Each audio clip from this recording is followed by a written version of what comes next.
Perkenalan diri dulu dong, Mbak. Oke, aku Nadine dari ICDX yang akan mandu acara hari ini. Tapi aku bukan materi ya, teman-teman. Oke, ini kayaknya udah masuk semuanya. Jadi aku akan mulai dulu webinarnya. Aku izinin share screen ya, teman-teman. Oke. Aku akan screen. Oke, jadi sebelum kita mulai, teman-teman, aku akan perkenalin dulu sama pemateri kita hari ini. Ada Mas Douglas Tan dari Blue Whales, yaitu Managing Partner at Blue Whales. Nah, buat teman-teman yang belum tahu Blue Whales ini apa, Blue Whales itu adalah perusahaan riset dan strategi yang fokus memberikan insight-insight yang mendalam tentang pasar aset digital, termasuk aset kripto ini. Jadi pas banget nih buat teman-teman yang udah kepo-kepoin tentang aset kripto, masih penasaran tentang aset kripto, ataupun yang udah tertarik nih cuman kayak belum yakin gitu pengen trading aset kripto nggak sih sebenarnya nih apa sebenarnya ini tuh aset apa underlyingnya dan segala macam, itu pas banget untuk ikut di webinar kali ini. Nah teman-teman kalau misalnya nanti pengen tahu lebih lanjut tentang Blue Whales sendiri, teman-teman bisa lihat link ke LinkedIn-nya mereka, page LinkedIn-nya mereka. Linknya itu ada di screen kalian di paling bawah, atau kalian bisa langsung ke linkedin.com dan cari aja Blue Whales, BULL WHALES gitu. Nah, terus selanjutnya aku akan bacain dulu peraturan umumnya untuk webinar kali ini. Nah, teman-teman dimohon untuk tertib dan mengikuti alur instruksi dari aku selama kegiatannya berlangsung.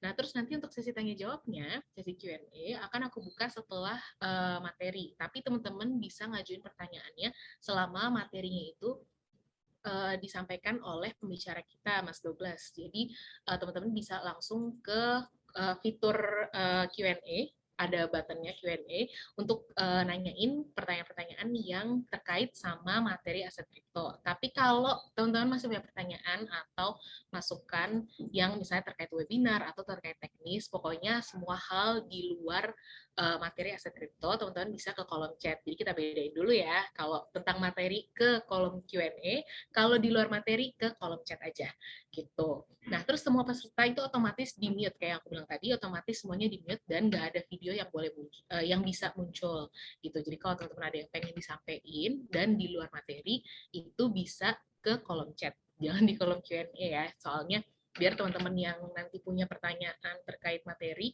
itu nggak ketumpuk sama pertanyaan-pertanyaan yang nggak terkait sama materi, karena pertanyaan yang di kolom Q&A ini nanti akan kita bahas di sesi diskusi setelah pembacaan materi. Nah, terus teman-teman kalau misalnya masih punya pertanyaan atau saran dan lain-lain setelah webinar ini selesai, kalian bisa ke markom@icdexchange.com. Kalian bisa screenshot dulu nih layarnya, markom@icdexchange.com. Atau bisa juga DM ke sosial media kita nanti. Nah, terus ini yang terakhir perlu banget diperhatiin, teman-teman yang pengen dapat e-certificate, wajib banget untuk ngisi link survei yang nanti akan aku kasih di akhir sesi pemberian materi. Jadi kalau untuk sekarang aku nggak akan kasih dulu ya, jadi stay tune aja sampai akhir pemberian materi, sampai sesi diskusi, baru akan aku kasih untuk link surveinya. Jadi teman-teman yang mau dapat e-certificate, sekali lagi stay tune sampai akhir dan isi link surveinya. Nah, terus ini juga kita lagi bagi-bagi hadiah juga. Kalian bisa, gampang banget ini, tinggal follow Instagram @ICDX Group, kelihatannya @ICDX Group, dan upload foto kegiatan webinar percakapan masa depan hari ini ke Instagram story kalian. Jangan lupa juga mention @ICDX Group biar kita tahu, dan pastiin akun kalian gak dikunci gitu. Nanti 5 pemenang yang terpilih dengan story yang paling kreatif, paling menarik, akan kita kasih hadiah gitu. Tanpa perlu berlama-lama lagi, aku akan switch screen-nya ke Mas Douglas. Halo Mas Douglas, boleh disapa teman-temannya dulu. Halo teman-teman yang udah hadir, thank you buat udah luangin waktu nih. Jadi kita bakal sharing-sharing aja ya. Aset kripto itu apa, aset digital itu apa, sama perkembangannya sampai detik ini kenapa dia masih bisa eksis gitu sih.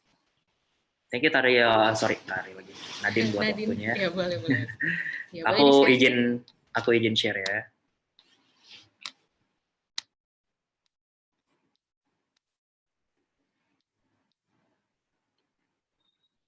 Udah kelihatan?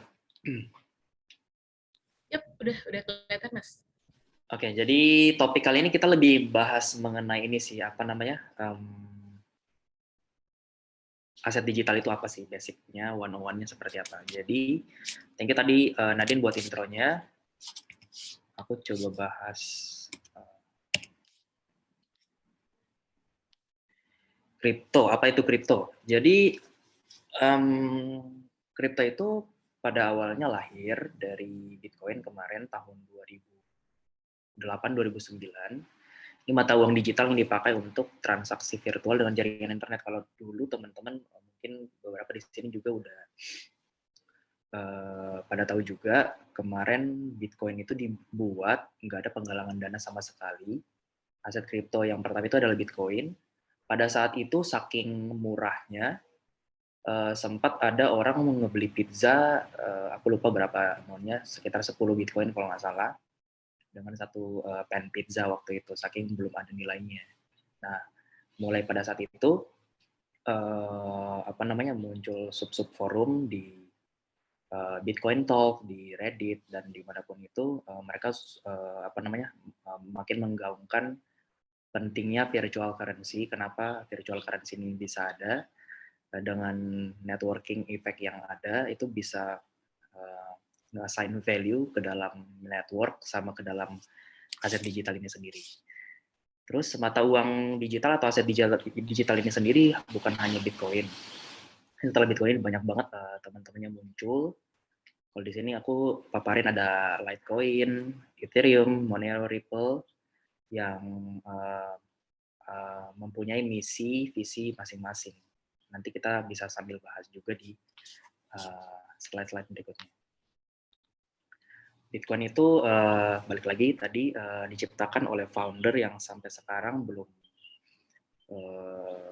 ketahuan siapa orangnya, si Satoshi Nakamoto tahun 2009. Sebenarnya pada saat itu Bitcoin itu lahir sebagai bentuk protes dari apa namanya, waktu itu kan sempat kolaps sistem finansial di dunia pada tahun 2008. Kalau teman-teman masih ingat tuh, karena sektor properti real estate di Amerika pada saat itu kan lagi bubble.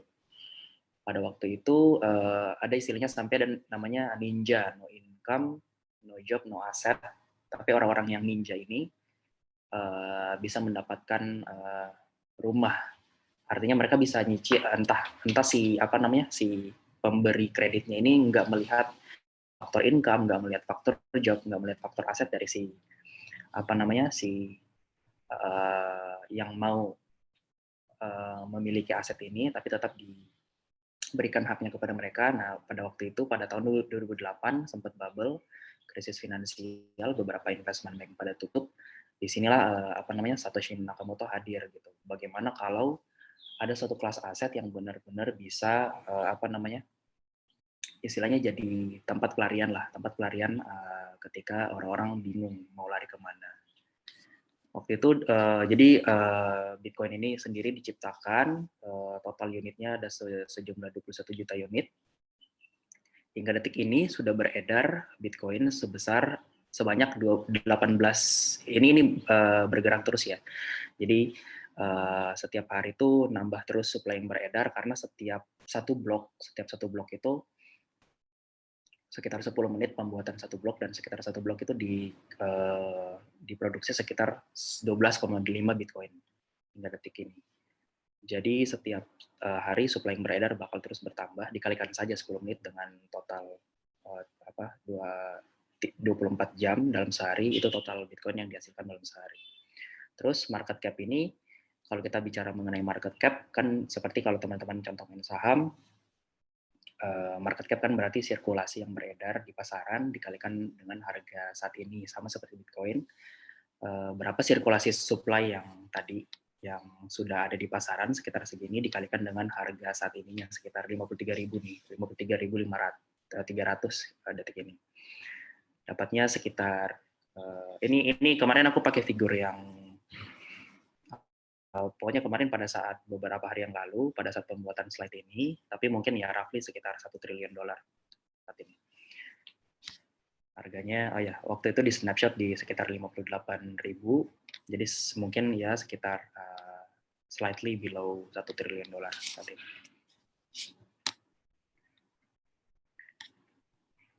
Nah, mungkin teman-teman jadi ada pertanyaan juga, bagaimana cara teman-teman bisa mendapatkan Bitcoin ini? Nah, awal-awalnya yang tadi sempat aku mention juga, bagaimana cara untuk mendapatkan Bitcoin ini hanya dengan melakukan proses pertambangan. Nah, ini kompleks dan kalau dilakukan saat ini itu beneran membutuhkan capital yang nggak sedikit, bisa dibilang capital intensif lah kegiatan pertambangan Bitcoin saat ini. Bahkan beberapa pertambangan di Cina itu, aku juga punya beberapa teman, mereka tuh ngikut ini, justru ngikut musim-musim yang ada di sana. Kalau lagi musim di mana nggak favorable mereka melakukan pertambangan, maksudnya biaya listriknya lagi mahal di satu daerah, mereka bakal pindah, bakal migrasi pertambangan Bitcoin-nya ke tempat yang listrik yang lebih murah. Karena biaya listrik per kWh itu sangat berharga dan juga ini bisa dilakukan dengan skala yang besar. Kalau dulu, zaman dulu, bahkan bisa dengan skala pasang GPU aja satu unit itu bisa kita bisa mendapatkan Bitcoin yang sizable enough. Tapi kalau sekarang hanya digalakan oleh pemain-pemain yang tendensinya udah cukup lama bermain di dalam, bahkan mereka mengakuisisi beberapa pemain-pemain penambang-penambang Bitcoin yang lain juga. Waktu itu hanya bisa didapatkan dengan mining Bitcoin ini sendiri. Namun, seiring dengan berkembangnya waktu, miner-miner yang tadi menciptakan Bitcoin juga kan mereka butuh likuiditas. Maksudnya butuh likuiditas buat menutupi mereka punya biaya operasional, dan juga di satu sisi, balik lagi seperti yang aku sempat mention tadi, ada value proposition yang ditawarkan oleh Bitcoin sendiri. Ada network effect, di mana makin banyak miner yang bisa berkontribusi dalam jaringan Bitcoin itu sendiri. Bitcoin, kalau teman-teman sempat dengar istilah blockchain, di situ dia dalam 9 lembar white paper-nya si Satoshi Nakamoto sebenarnya nggak nge-mention istilah blockchain. Mereka nge-mention si Satoshi nge-mention istilahnya time chain. Cuma sekarang yang dibawa ke industri blockchain. Nah, blockchain ini sendiri adalah teknologi yang ada di balik Bitcoin ini sendiri, yang ada partisipasi network antar beberapa pihak, di mana beberapa pihak ini turut andil dalam melakukan verifikasi ke jaringan blockchain ini sendiri. Jadi mereka sebenarnya dikasih reward untuk melakukan verifikasi ini. Jadi dengan komputasi yang mereka sediakan, dari GPU yang mereka sediakan, alat-alat mining yang mereka sediakan, ketika mereka istilahnya dalam tanda kutip menang lotre, menang dalam satu blok itu, mereka bakal diganjar sejumlah Bitcoin yang dijanjikan itu. Nah, pada saat ini kita bisa memperjualbelikan Bitcoin itu sendiri di beberapa cryptocurrency exchanges. Kalau zaman dulu tuh masih terbatas banget. Kalau teman-teman sempat tahu, zaman dulu, zaman tahun 2014 tuh yang rame namanya Mt. Gox. Itu salah satu cryptocurrency exchange terbesar pada saat itu. Bahkan Poloniex juga yang jadi ada urutan-urutannya nih. Jadi ketahuan nanti kalau siapa yang udah main udah dulu dari zaman dulu banget, Mt. Gox kenal. Itu sempat skandal juga karena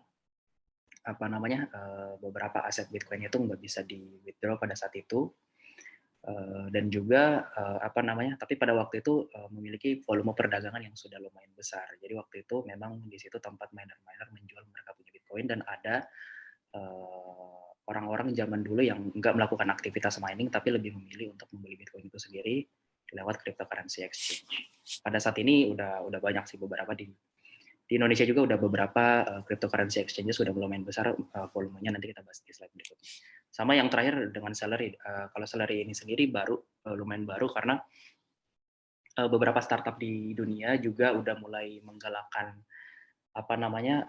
inovasi paling terkini. Jadi mereka menawarkan, mereka sih nawarin value proposition-nya itu orang mau escape dari financial system yang ada saat ini. Jadi mereka beneran milih 100% mereka punya salary, let's say, dialihkan dalam bentuk langsung ke Bitcoin, ataupun dalam persentase-persentase yang lain. Contoh 20-80, 50-50, itu nanti kita bahas juga. Ini yang tadi sempat aku mention, di Indonesia saat ini sudah ada beberapa cryptocurrency exchange. Jadi kalau teman iseng nih mau belajar mengenai apa sih Bitcoin itu, gimana sih cara belinya, sebenarnya teknologi yang ditawarin apa sih, emang sama dengan ya teknologi yang udah ada. Emang apa namanya, benar-benar kita bisa escape dari financial system yang katanya sekarang sangat bobrok itu. Nah, di sini di Indonesia sudah ada beberapa, sini ada Indodex, Toko Kripto, Rekeningku, dan masih banyak beberapa cryptocurrency exchange yang lain. Pokoknya listnya banyak, dan juga rata-rata yang aku mention ini sudah terdaftar dan diawasi oleh Bapepti, regulator di Indonesia. Kalau di luar ada Binance, Coinbase, Kraken, FTX, dan banyak sekali. Kenapa aku mention foreign juga? Karena nature dari cryptocurrency ini sendiri, digital asset ini sendiri adalah sifatnya universal atau global. Jadi tidak seperti saham, yang dimana kalau kita memiliki saham kita hanya bisa localize di pasar situ, contoh kita beli saham BBCA, kita hanya bisa memiliki BBCA di lokal aja, kita nggak bisa transfer saham BBCA ini ke akun luar negeri atau melewati border tertentu, itu nggak bisa. Itu nanti aku bahas lagi. Nah, ini mining mungkin agak kurang cocok kalau bahas di sini, cuma aku kasih perkenalan dulu aja. Ada beberapa step untuk memulai mining. Yang sempat tadi aku mention, ada alat miningnya, ada mining rig-nya, terus ada digital wallet-nya. Ada juga orang-orang yang caranya itu ikutan mining pool. Jadi ada orang melakukan aktivitas mining yang tadi aku sempat mention kan capital intensive. Jadi rather than ikutan membuat mining rig, jadi ada orang yang melakukan aktivitas mining, kita kayak ikutan poolnya berarti kita masukkan sejumlah dana, nanti hasil dari Bitcoin itu mungkin dipotong sama mining poolnya, nanti bersih-bersihnya ada yang masuk Bitcoin ke kantong kita. Tapi balik lagi, ini harus hati-hati banget karena di luar sana tuh banyak banget istilahnya modus-modus penipuan yang dibilang ada mining pool operation di negara mana, tapi nggak taunya mereka nggak melakukan itu gitu. Jadi harus dibutuhkan kehati-hatian. Seperti itu sih. Jadi proses mining aku skip aja, nggak terlalu teknis kalau dibahas. Nanti kita bahas lebih ke pengenalan digital asset itu sendiri dan hubungannya dengan cryptocurrency exchange. Yang tadi sempat aku mention salary.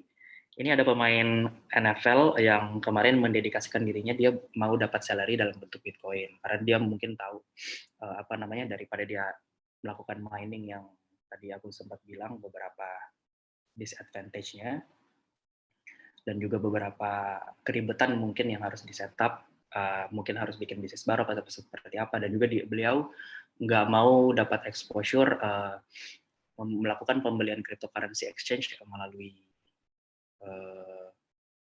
melakukan pembelian cryptocurrency melalui cryptocurrency exchange. Makanya si Russell Okung ini memilih untuk mendapatkan Bitcoin melalui salary. Jadi ada satu startup di US namanya Stripe kalau nggak salah. Jadi dia langsung mengkonversikan berapa gaji per bulan dari si atlet-atlet ini dan langsung dikonversikan dalam bentuk Bitcoin.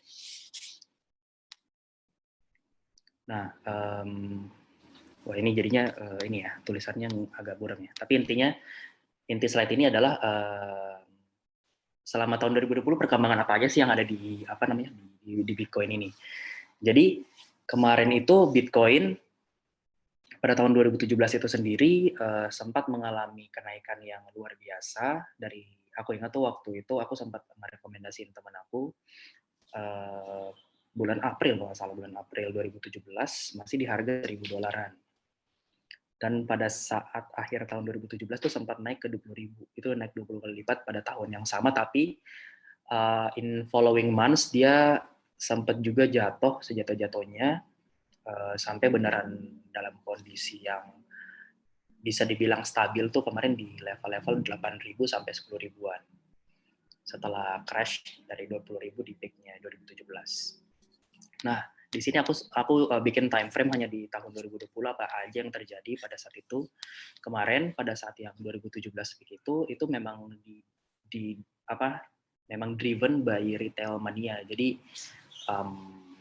ada ilmunya lagi sendiri sebenarnya, cuma maksudnya di sini aku kasih perkenalan aja. Jadi kan pembeli natural buyer si Bitcoin ini sendiri kan bisa jadi dari pemain-pemain kecil dan juga pemain-pemain besar. Kemarin di drive tuh sama pemain-pemain kecil mostly di tahun 2017. That's why istilahnya mereka pakai uang yang mereka nggak siap untuk kalah atau mengalami kerugian. Jadi begitu ada sentimen yang jelek atau begitu mereka melihat harga terkoreksi sedikit, mereka cepat banget ngambil aksinya. Beda kalau pemain besar yang masuk seperti tahun 2020 kemarin, mereka lebih ngelihatnya tuh lebih ke long term horizon. Jadi uangnya tuh nggak cepat-cepat entry and exit. Jadi bisa jadi mereka beli, mereka bisa tahan sampai 10-20 tahun, bahkan mungkin sampai beratus-ratus tahun ke depan. Di sini sempat kemarin ada perkembangan di dunia ini sendiri ya, khusus buat Bitcoin ya. Nah, di sini kalau teman-teman kemarin sempat tahu kan ada namanya Grayscale Bitcoin Trust. Itu dia membuat, jadi semacam teman-teman ngebayangin kayak reksadana sebenarnya, tapi reksadana yang close end. Close end itu dia nggak bisa langsung diperjualbelikan pada hari yang sama dan nggak bisa di-redeem balik ke Bitcoin. Jadi kalau teman-teman beli, masuk, nah ada lock up period-nya selama 6 bulan kurang lebih. Nah, setelah 6 bulan ini baru bisa diperjualbelikan di pasar over the counter namanya OTC. Nah, pada waktu itu si Grayscale ini sempat mengumumkan bahwa mereka telah melakukan pembelian atau istilahnya mereka nge-hold aset Bitcoin itu sebesar 1,57% dari total supply Bitcoin. Tadi kan yang sempat aku mention total supply saat ini sekitar 18 jutaan. Bayangkan 1,5% dari total supply tadi itu udah dikuasai sama Grayscale, dan ini masih terus bertambah pada sepanjang tahun 2020. Kenapa? Kenapa kepemilikan Bitcoin di trust mereka ini makin lama makin bertambah? Karena ada kepercayaan dari institusi itu sendiri. Jadi institusi melihat bahwa kelas aset digital seperti Bitcoin ini mereka menawarkan suatu bentuk model yang baru yang dimana tidak dimiliki oleh kelas-kelas aset yang sudah ada kemarin. Contohnya seperti saham, seperti obligasi, surat utang negara, atau apapun properti atau apapun itu. Karena jujur-jujuran aja kemarin pada saat COVID itu semua kan mengalami koreksi yang cukup dalam. Salah satunya Bitcoin juga.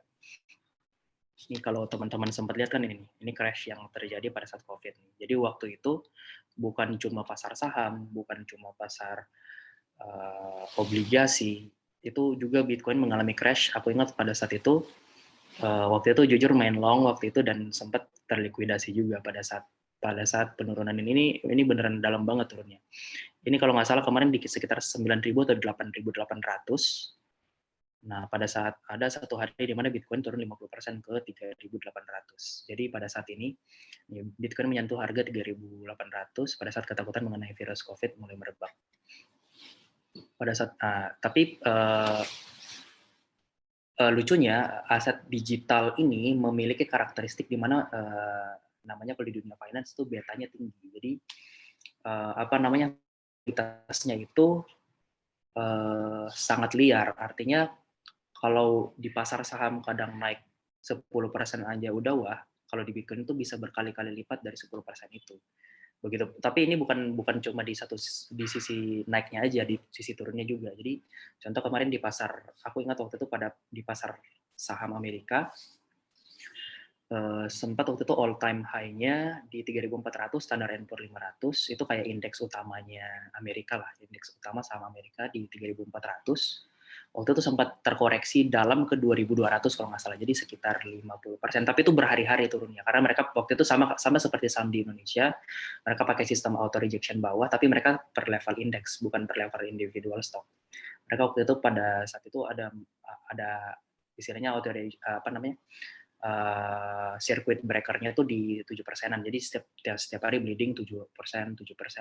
Beda dengan Bitcoin. Bitcoin kemarin pada saat terkoreksi benar-benar pada hari yang sama tuh beneran turun 50% karena nggak ada pakai circuit breaker di dunia cryptocurrency. Jadi tapi untungnya dengan memiliki sistem yang tidak memiliki circuit breaker ini, cepat turun, cepat juga naiknya. Jadi terbukti ini pada saat naik dia rebound-nya sangat cepat, bahkan di tahun yang sama juga di Desember kemarin tuh sempat udah mencapai, bayangin ini sempat 3.900 tapi balik lagi recover di Desember kemarin sempat udah sempat menyentuh angka 20.000. Terus beberapa juga pemain-pemain besar seperti kemarin si Paul Tudor Jones, dia salah satu hedge fund manager terbesar di US, jadi dia nge-oversee, dia memiliki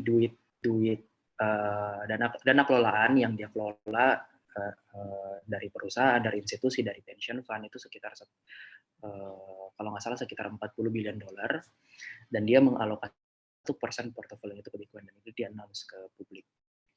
Terus pada waktu 2020 juga terjadi fase yang namanya halving. Halving ini penting di di dunia Bitcoin. Kenapa? Karena pada saat ini yang dari tadi aku mention, tadinya penambang itu, miner itu melakukan penambangan per satu blok mendapatkan jumlah Bitcoin sekian. Pada saat halving ini mereka dapatnya tinggal setengahnya. Contoh kemarin nambangnya dapatnya 25 Bitcoin per satu blok. Nah, per halving ini mereka dapatnya tinggal sedikit. Artinya apa? Artinya supply yang nanti beredar di pasaran itu jadi lebih langka.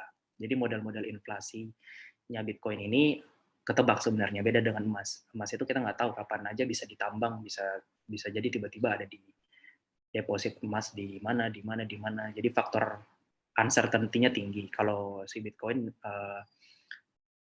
jelas dia tiap 4 tahun melakukan siklus halving, di mana setiap kali halving ini supply-nya itu bakal berkurang sebanyak setengah peredaran per satu bloknya. Terus udah, ini lebih ke teknikal sih. Terus kemarin yang lebih ini menurut aku yang bikin istilahnya institusi-institusi di Amerika itu FOMO. Jadi yang bisa FOMO tuh bukan cuma retail aja. Institusi juga bisa FOMO, fear of missing out. Mereka mengumumkan bahwa uang yang mereka miliki di kas perusahaan mereka tuh beberapa mereka alihkan untuk membeli Bitcoin. Jadi masuk ke neraca mereka sendiri. Kemarin MicroStrategy mengumumkan 500 juta investasi pada Bitcoin. Nah, setelah ini banyak banget yang ikutan. Terakhir kan si Tesla tuh ikut juga 1,5 billion. Terus banyak juga perkembangan sampai Square, PayPal juga, dan ya Bitcoin mencapai all time high. Sekarang juga lagi mencoba men-challenge all time high baru. Ini dua potret orang OG lah di dunia cryptocurrency, di dunia aset digital, namanya Cameron and Tyler Winklevoss. Mereka tuh punya cryptocurrency exchange juga di US, namanya Gemini. Mereka tuh katanya sih udah berinvestasi, mereka tahu Bitcoin pada saat lagi murah banget di sekitar $120. Jadi mereka udah lumayan well off lah dengan melakukan investasi ini, dan mereka banyak melakukan ekspansi bisnisnya di dunia kripto. Salah satunya terakhir mereka melakukan jasa custody juga. Jadi contoh ada pemain-pemain besar membeli Bitcoin dalam jumlah besar, mereka maunya itu Bitcoinnya disimpan di di jasa-jasa custodian yang ada seperti Gemini Custody. Tadi Bitcoin kita bahas mengenai Ethereum. Bedanya sebenarnya pretty much perbedaannya tuh signifikan, cuma kalau bahasa awamnya itu Ethereum itu Bitcoin tapi ada smart contract di dalamnya. Smart contract itu sebenarnya fungsi yang embedded langsung ke dalam blockchain-nya. Jadi kalau teman-teman menggunakan Ethereum ini, ada beberapa fungsi logic di dalam yang bisa langsung diaplikasikan tanpa ada human intervention. Itu yang jadi nilai yang paling berharga buat Ethereum, yang dimana perkembangannya sekarang banyak banget. Kayak kemarin tuh ada DeFi meledak, NFT meledak. Aku nggak mau terlalu mention sampai sejauh itu, cuma intinya ada beberapa logic yang bisa ditanamkan ke dalam blockchain-nya si Ethereum, sehingga dia membuat dia distinktif dibanding Bitcoin itu sendiri. Dan ini terkenal karena dia Ethereum hingga detik, padahal umurnya tuh lumayan agak jauh. Jadi kalau kita ngomongin cryptocurrency pertama itu Bitcoin, tapi setelah itu banyak banget koin-koin yang hadir, bahkan sebelum Ethereum. Ethereum tuh melakukan fundraising tuh di tahun 2015. Tapi Ethereum bisa menduduki posisi kedua sekarang karena itu tadi utilitas yang dia tawarkan. Jadi sebagai salah satu contoh ya, kemarin tuh pada saat 2017 tuh Ethereum melakukan terobosan inovasi dengan membuka peluang bagi entrepreneur-entrepreneur di luar sana, khususnya yang bergerak di bidang blockchain, untuk melakukan penggalangan dana melalui smart contract. Kalau teman-teman sempat dengar namanya ICO, nah itu dia, initial coin offering. Jadi uniknya adalah semua beneran dieksekusi oleh oleh logic. Jadi beneran contoh teman-teman kontribusi berapa itu langsung dapat aset balik dari company itu sendiri tanpa adanya human intervention lagi. Nah, itu yang membuat aset Ethereum ini bisa berbeda lah dengan apa yang ditawarkan oleh Bitcoin. Jadi Bitcoin sekarang makin ke sini value proposition yang ditawarkan adalah sebagai store of value. Kalau Ethereum ini sebagai ya king of smart contract, dan aplikasinya tuh juga banyak dipakai seperti aplikasi di decentralized finance dan lain-lain. Ditemukan oleh Vitalik Buterin di tahun 2015. Total supply-nya bedanya kalau tadi Bitcoin sudah hard pack di angka 21 juta, kalau Ethereum hingga detik ini masih nggak terbatas, dan inflation modelnya tuh tiap tahun tuh ada. Jadi tiap tahun tuh makin bertambah sebenarnya. Total Ethereum yang beredar sama seperti Bitcoin juga tiap tahun bertambah, tapi at some point future Bitcoin bakal penambahannya itu makin lama makin mengecil. Kalau Ethereum penambahannya mungkin bisa aja stabil, mungkin lebih banyak, dan nggak ada cap-nya. Market cap-nya tuh sekitar kemarin pada saat di 1.800, market cap-nya udah sempat 200 miliar dolar ya. Terus kalau kita bandingkan dengan Bitcoin tadi kan berarti udah sekitar 1/5, 20%-nya dari Bitcoin. Terus di sini juga aku mau mention ada lagi tipikal digital asset atau cryptocurrency namanya Tether. Ini dia stablecoin ini sebenarnya aset digital yang dibuat untuk meniru sifat-sifat yang dimiliki oleh fiat currency saat ini. Fiat currency itu uang basisnya yang kita percaya sama pemerintah kita sendiri. Contoh, pemerintah Indonesia mengeluarkan rupiah. Rupiah ini kita percaya memiliki nilai karena kita percaya sama pemerintahan kita sendiri, ya kan? Seperti dolar juga. Nah, intinya uang yang diciptakan oleh pemerintah, fiat currency, itu di-pack ke digital asset. Jadi sebenarnya contoh 1 USDT itu setara dengan 1 USD. Kenapa sistematiknya seperti itu? Karena di belakang layar setiap satu kali pembuatan 1 USDT itu harus di-back 1:1 oleh uang yang tadi aku bilang, yang fiat currency tadi senilai $1 juga, entah di bank yang juga diaudit mungkin setiap bulannya. Kalau ngomongin stablecoin sebenarnya banyak tipe stablecoin, itu salah satu aja. Kalau teman-teman mau nge-explore lagi stablecoin, ada lagi namanya yang prosesnya dari collateralized debt juga, CDP, namanya DAI. Ada lagi yang tipenya algorithmic stablecoin seperti Ampleforth, tapi aku nggak mau bahas terlalu jauh. Intinya Tether ini Tether ini salah satu stablecoin. Dia memiliki nilai sama persis dengan nilai underlying mata uang di belakangnya. Contoh kalau dia bilang ngakunya memiliki sifat seperti dolar, ya berarti dia ada backingan $1 di belakangnya. Total supply-nya si Tether ini sendiri sekarang udah sampai 40 billion ya, sekitar segini. Dan ini masih terus bertambah, mengikuti harga kurs dolar Amerika. Nah, di sini aku mau mention nih, dari tadi kan aku sempat bilang tuh ada pasar saham yang mempunyai kemiripan, atau mungkin teman-teman wondering gini, gue punya saham, bedanya apa sih dengan kalau gue mau invest ke Bitcoin atau aset-aset digital yang lainnya? Nah, di sini aku coba paparin. Banyak sih perspektif yang bisa diambil, banyak sudut pandang yang bisa dilihat. Cuma ya aku kasih tahu yang yang kelihatan di depan, seperti market kripto atau aset digital ini terbuka 24 jam, 24/7. Beneran setiap hari, literally setiap detik tuh ada aja perkembangan news, ada perkembangan baru di dunia ini, di mana itu sebenarnya bikin kita cepat tua, jujur. Karena kalau kita bayangin seperti saham saham di Indonesia aja ya contoh. Itu market terbuka sesuai waktu yang ditetapkan oleh Bursa Efek. Jadi kalau sekarang kan buka jam 9 ada satu sesi kan ya. Sorry, 2 sesi. Sesi pertama jam 9 sampai, contohnya aja lah, sampai jam 12, bukanya jam 1 sampai jam 4. Ini untuk memudahkan ini ya, untuk memudahkan perhitungan aja. In fact kan bisa jadi sampai setengah 12, terus dibuka setengah 2 juga kan kalau di hari-hari tertentu. Nah, contoh di jam 9 sampai jam 12 di satu sesi satu, sesi kedua jam 1 sampai jam 4, itu berarti hanya 6 jam kan operasional di satu hari. 6 jam ini cuma fraksi dari seperempat dari satu hari, sedangkan kripto sudah 24 jam dalam sehari. Artinya kalau kita bandingin apple to apple, pasar saham sendiri itu hanya beroperasi seperempat di jam kerja, di hari kerja, Senin sampai Jumat.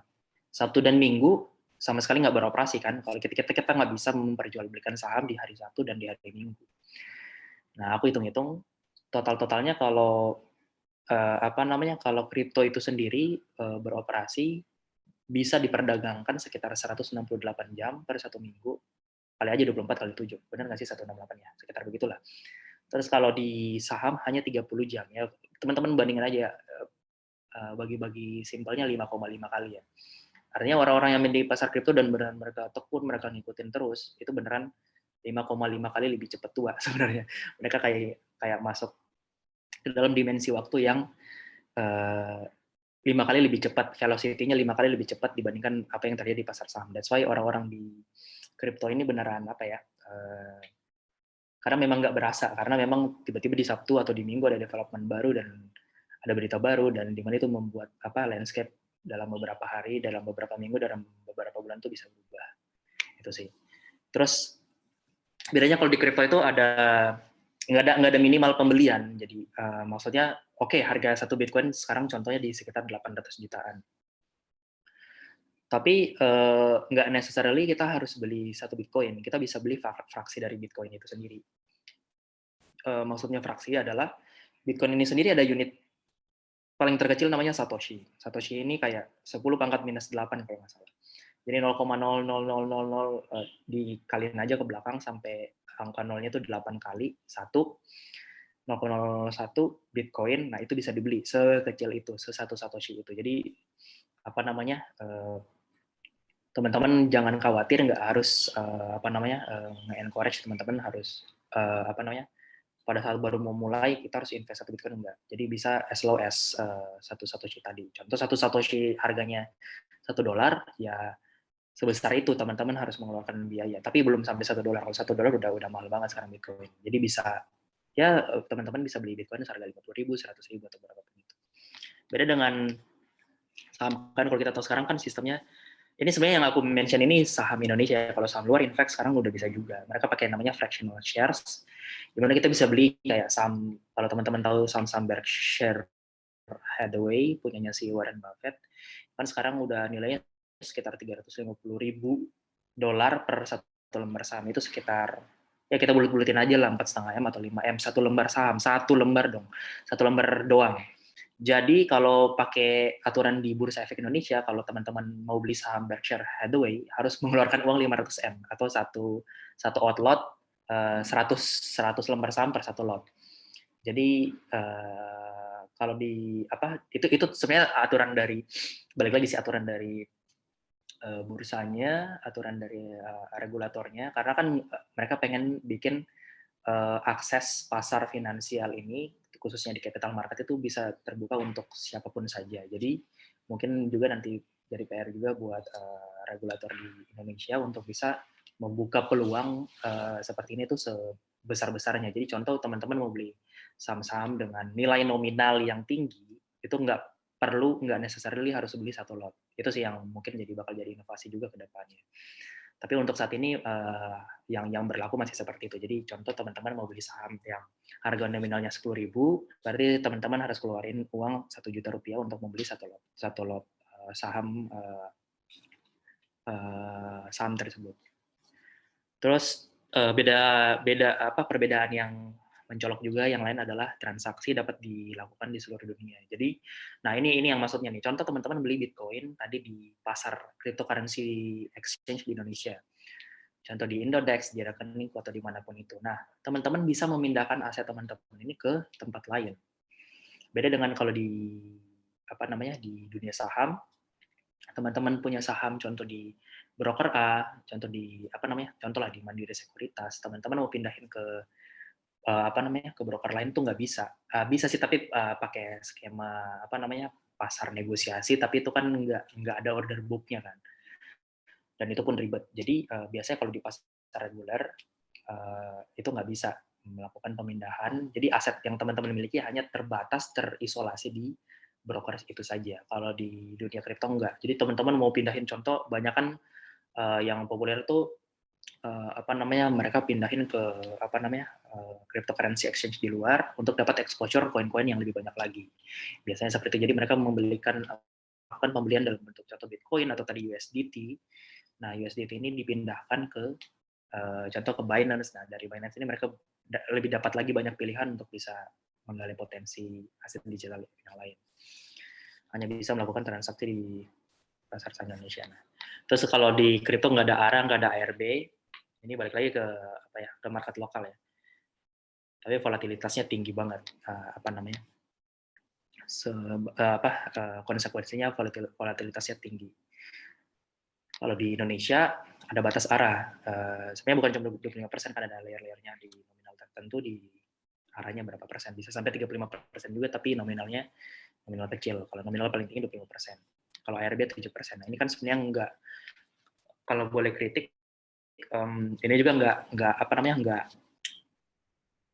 enggak mengutamakan fair market. Kenapa? Karena nggak lucu nanti kalau ada saham-saham yang benar-benar straightforward, mereka melakukan fraudulent activity, istilahnya melakukan penipuan atau benar-benar ngomongin kebangkrutan contohnya. Kasihan orang-orang yang punya barangnya, orang-orang yang punya saham itu nggak bisa jual. Kenapa? Karena ngantri dulu. Karena ada sistem ARB, jadinya kalau mau jual, pertama udah pasti diduluanin sama bandar ya kan, atau sama sekuritasnya sendiri. Nah, kalau udah diduluanin ya udah apa namanya? Tunggu lagi besok. Besok kalau bisa jual, kalau masih turun lagi, per buka market aja 1 detik aja bisa langsung kita nggak bisa jual karena nggak ada order beli kan, udah dilarang. Itu sih kelemahan dan kelebihan pakai sistem ARA atau ARB. Mungkin kelebihannya gini, jadi bisa ngasih waktu lah buat si investor untuk mikir-mikir, bener nggak sih harus ngejualin saham, apa cuma gara-gara rumor atau sebagai apa. Cuma kalau aku sendiri di sini lebih ke proponen ke pasar bebas, karena ya biar market sendiri yang menentukan. Kita bagaimana kita mau bikin market rasional kalau kita tetap masih melakukan intervensi ke jual beli yang terjadi di market itu sendiri. Sama seperti kemarin aku pengalaman kalau aku di saham US ada namanya Luckin Coffee tuh. Aku ingat banget waktu itu mereka ngumumin, bukan mereka sih, ada lembaga riset di luar, mereka tuh ketahuan nge-expose si Luckin Coffee ini melakukan fraud. Jadi fraud-nya itu simple. Jadi mereka setiap kali satu nota penjualan, satu struk penjualan yang dicetak sama mereka, itu di belakang mereka ngecetak 4 lagi struk yang sama. Jadi seolah-olah satu customer ini beli 5 cup of coffee. Jadi itu dibikin untuk menggelembungkan dia punya revenue, dia punya pendapatan. Nah, kemarin pada saat ketahuan, dalam waktu singkat banget itu, 1 jam kalau nggak salah, kalau ngelihat candle 1 jam, kalau teman-teman melakukan technical analysis itu nggak benar-benar terjun bebas sebanyak 90 atau 95%, aku lupa, saham coffee. Ini kenapa bisa terjadi? Bayangin kalau ada sistem ARB tadi. Kasihan orang udah jelas melakukan fraud, kita mau jual tapi nggak bisa jual barangnya. Jadi kita kayak pegang sesuatu hal yang nggak berguna juga ujungnya. Beda dengan fair market. Oke, kita bisa jual di harga tinggal 10%-nya aja, yang penting kita bisa pegang cash-nya kan, dibandingkan kita pegang saham yang nggak bisa kita apa-apain juga gitu. Itu sih pros and cons-nya di situ. Kripto dan komoditas nih. Kalau komoditas ya balik lagi kan seperti ICDX kan banyak memperjualbelikan produk-produk komoditas. Produk komoditas itu banyak kan bisa diekspor sama diimpor. Contohnya emas, perak, batu bara, minyak sawit. Banyak lah. Jadi ini juga punya pasar, punya perdagangan sendiri juga, dan banyaklah produk-produk perdagangannya yang bisa diperjualbelikan. Contoh produk seperti produk futures, produk derivatif yang lain seperti options, banyak sih. Jadi sebenarnya produk-produk investasi, bukan produk investasi sih, produk-produk ini diciptakan untuk membantu orang-orang yang punya posisi sebenarnya dan juga membantu likuiditas yang ada di pasaran. Komoditas yang paling terkenal tuh emas. Kalau teman-teman tahu, ya banyak juga sekarang startup-startup dalam negeri maupun luar negeri menggalakkan untuk bisa beli emas, dapat emas dengan biaya yang sangat murah. Contoh, jadi mereka tuh menggalakkan bagaimana caranya orang supaya bisa convert ke emas ketika ada event-event yang memiliki uncertainty yang tinggi. Seperti kemarin kan kayak COVID. Pada saat COVID merebak kemarin tuh sebenarnya emas juga sempat turun, tapi naiknya gila-gilaan juga kemarin. Karena kenapa? Karena wacana COVID ini sampai kapannya itu yang orang nggak tahu. Ketika orang banyak nggak tahu di pasar, itu biasanya emas yang dicari. Itu aja sih kata kuncinya. Tapi ketika orang-orang udah tahu bakal ngapain, emasnya bakal dijual justru. Nah, makanya dari sifat-sifat seperti ini terkenal emas sebagai safe haven. Bitcoin juga digalak-galakan mengarah ke arah safe haven. Tapi menurut aku sendiri, menurut aku pribadi, kalau untuk sampai ke tahap safe haven aja itu masih terlalu kecil lah, karena banyak banget value proposition yang ditawarin oleh Bitcoin yang di luar dari safe haven tadi. Dan juga di samping itu kan emas, kalau balik lagi ya, kalau ke emas, sebenarnya kan emas itu kegunaannya apa sih? Maksudnya oke sebagai kosmetik, oke sebagai katanya kan kalau astronot mau terbang ke luar angkasa, ada komponen-komponen di dalam pesawatnya atau di komponen di roketnya itu yang harus dilapisi sama emas supaya tahan panas. Itu sih maksudnya kegunaan emasnya itu di situ sebenarnya. Other than kosmetik. Cuma di samping itu semuanya sebenarnya banyak kan orang spekulasi juga sebenarnya di perdagangan emas itu sendiri. Emas Bitcoin, nah ini yang tadi sempat aku mention. Bitcoin itu digadang-gadang mempunyai store of value. Jadi kenapa dibilang store of value? Karena tendensinya nilainya itu bisa tahan dalam waktu lama, bahkan cenderung naik. Ini kita nggak ngomongin dia sebagai medium of exchange. Ya. Kalau medium of exchange artinya beneran yang seperti tadi USDT. Bagaimanapun caranya, banyak sekali pihak-pihak di luar sana seperti dari pemerintah ataupun dari bank sentral ataupun dari pihak-pihak tertentu yang mau mencoba bikin nilai mata uangnya itu sama persis dari hari ke hari, dari tahun ke tahun. Itu fungsi currency atau aset sebagai medium of exchange. Kalau sebagai store of value, di saat-saat yang tadi aku sempat mention, di saat-saat uncertainty lagi tinggi, mereka pengen nilainya tuh ketahan atau bahkan lebih tinggi, bisa melawan arus lah, bisa dibilang. Kalau kita lagi pegang saham, kalau ketika lagi ekonomi lagi buruk, resesi lagi melanda di mana-mana, tipikal aset yang memiliki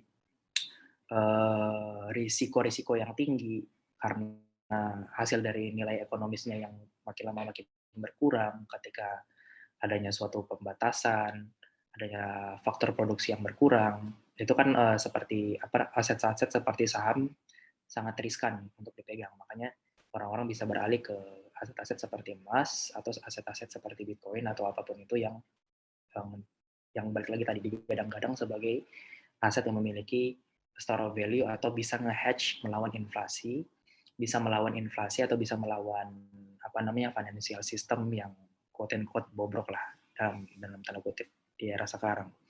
Terus bedanya kalau emas sama Bitcoin, kalau emas itu kan oke kita punya sertifikat emas, kita bawa kemana-mana, tapi yang aku tahu sih orang-orang banyak kan kalau pegang emas dimasukin ke safe deposit box ya.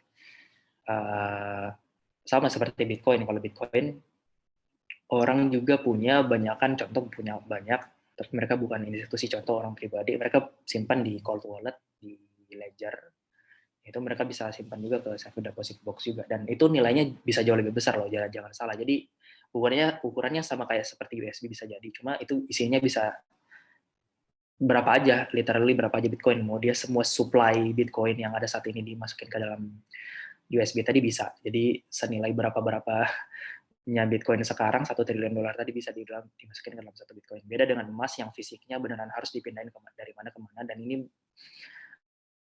jadi faktor politik juga buat nge-enforce pemerintah satu ke pemerintah lain untuk bisa uh, menggalakkan kekuasaannya dia. Dan bedanya kalau emas kan, kalau contoh nih emas fisik itu kan susah bagi-bagi, kita kayak punya perhiasan kecil aja, contoh kayak cincin atau apa, itu kan kita mau bagi-baginya susah tuh, kita mau jualan ke orang itu susah. Kalau beda sama Bitcoin, balik lagi tadi, bisa dipecah as low as satu satoshi. Kita beli ini contoh satu Bitcoin, kita nggak necessarily harus kirim, contoh kita mau kirim Bitcoin ke orang, nah nggak necessarily harus satu Bitcoin tadi, kita bisa pecah dalam bentuk satoshi atau sekecil apapun, itu tergantung kemauan kita.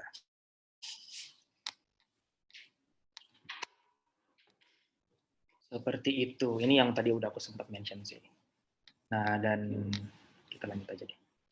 Nah, tadi kan, sekarang aku bandingin emas sama Bitcoin. Emas sama Bitcoin, pasti teman-teman pada demen banget nih kalau ngomong masalah harga nih. Emas sama Bitcoin harganya dalam 5 tahun yang terakhir gimana sih nih? Dari tahun, sebenarnya ini bukan 2015 sampai 2021. Ini sebenarnya 2020 ke akhir 2020. Ini kalau Bitcoin ini sempat kemarin kan crash nih. Jadi kalau teman-teman lihat di gold, relatively stable, sempat crash juga, tapi crashnya tuh nggak terlalu banyak, tapi naiknya juga nggak terlalu banyak. Jadi dia cuma, ya bisa dibilang stabil lah, stabil gold. Tapi kalau Standard & Poor's ini saham yang tadi sempat aku mention, sama juga sempat turun pada saat crashnya di awal-awal Maret itu. Terus pulih lagi, bahkan pulih lebih tinggi di level pre-COVID. Pre-COVID kan ini udah all time high pada saat itu, dan dia bisa lebih tinggi. Nah, kalau Bitcoin, yang tadi sempat aku bilang, betanya lebih tinggi, volatilitasnya lebih tinggi. Jadi dia kemarin udah sempat outperform gold sama Standard & Poor's jauh kan nih. Tapi pas crashnya tuh dia lebih dalam juga. Jadi bayangin teman-teman udah di awan-awan nih, udah di langit lah. Jadi dibanding lebih parah daripada aset-aset yang lain. Tapi dia reboundnya juga cepat. Jadi dia bisa cepat balik ke level pre-COVID-nya tuh pada bulan apa nih, aku juga lupa. Itu dia bahkan lebih soaring, lebih tinggi lagi. Ini sih maksudnya karakteristik yang kita kalau bandingin. Ini cuma 2020 alone ya. Kalau kita tarik lebih panjang lagi ke belakang, lebih kelihatan lagi mana yang benar-benar outperforming yang mana. Dan itu Bitcoin jawabannya. Nah ini kalau mungkin lebih ke ini, kalau long versus ini, contoh teman-teman yang udah familiar, pernah coba akun-akun crypto currency exchange yang lain di luar. Kalau di Indonesia kan belum ada nih fitur-fitur seperti teman-teman pengen dapat uang kalau harga Bitcoin-nya lagi turun, pengen dapat cuan tuh belum bisa kan. Nah kalau di luar tuh udah bisa, jadi pasang posisi short namanya. Jadi bisa ngelong, bisa nge-short. Ngelong, contoh kita cuma punya modal 100.000, kita mau main seolah-olah kita punya modal 10 juta, itu bisa tuh. Jadi kalau ngelong kita kali 100 contohnya. Pasang posisi margin, kita pinjam uang dana dari orang-orang lain yang istilahnya lagi berkelebihan, in return mereka dikasih bunga, kita bayar bunga. Seperti itulah kurang lebih. Kalau ini cara menilai aset kripto, ini cuma at a glance doang. Jadi jangan pakai ini untuk sebagai metode yang satu-satunya metode. Banyak banget, in fact sekarang tuh banyak perdebatan di luar sana bagaimana sih cara melakukan valuasi ke aset kripto. Itu banyak banget beredar di luar sana. Itu bisa teman-teman jadikan sebagai acuan juga. Cuma kalau di sini kan kita ngomongnya ringan aja. Jadi biasanya sih orang-orang awal-awalnya ngeliat tuh dari kapitalisasi pasar atau market cap, terus ngeliat proyeknya jalan atau enggak sih sebenarnya. Jadi kan jangan sampai terjebak di sana, banyak mereka bilang, oh aset blockchain atau aset kripto, itu jualan marketing gimmick aja, tapi ujung-ujungnya mereka nawarin sesuatu hal yang udah sama dengan proyek yang udah ada, atau enggak beneran mereka straight away scam. Jadi harus hati-hati. Jadi selain ngeliatin website, selain ngeliatin white paper ini kayak rencana mereka mau ngapain sih sebenarnya dengan proyek ini, mereka mau nge-raise uang berapa, timnya manajemen mereka siapa aja, jumlah supply sama likuiditas nanti seperti apa, itu semuanya tertera di white paper. Itu ini awal-awalnya melihat aset kripto itu seperti apa sih. Tapi balik lagi kalau udah kita ngomongin intermediate atau advance, itu banyak banget tools di luar sana untuk bisa membantu kita untuk melakukan valuasi terhadap aset kripto ini sendiri, aset digital. Nah, ini teman-teman juga mungkin sempat tahu tuh ada aset digital namanya Doge. Doge itu bikin-bikinan si zaman dulu dia bisa dibilang orang-orang bilangnya meme coin, meme. Jadi dia tuh sama dia pakai konsensus juga sama seperti Bitcoin, pakai proof of work. Jadi ada miner-minernya juga ya. Jadi miner-miner ini dikompensasi dengan Dogecoin ketika melakukan penambangan. Dan karena kebetulan ikonnya si Shiba Inu, jadi ya enak lah diviralin sama orang-orang. Kemarin kebetulan si Elon Musk ini came across ketemulah sama si koin ini. Jadi dijadiin bahan lelucon lah sama dia. Entah dia koleksi juga atau enggak, aku nggak tahu. Cuma dia kemarin banyak banget melakukan tweet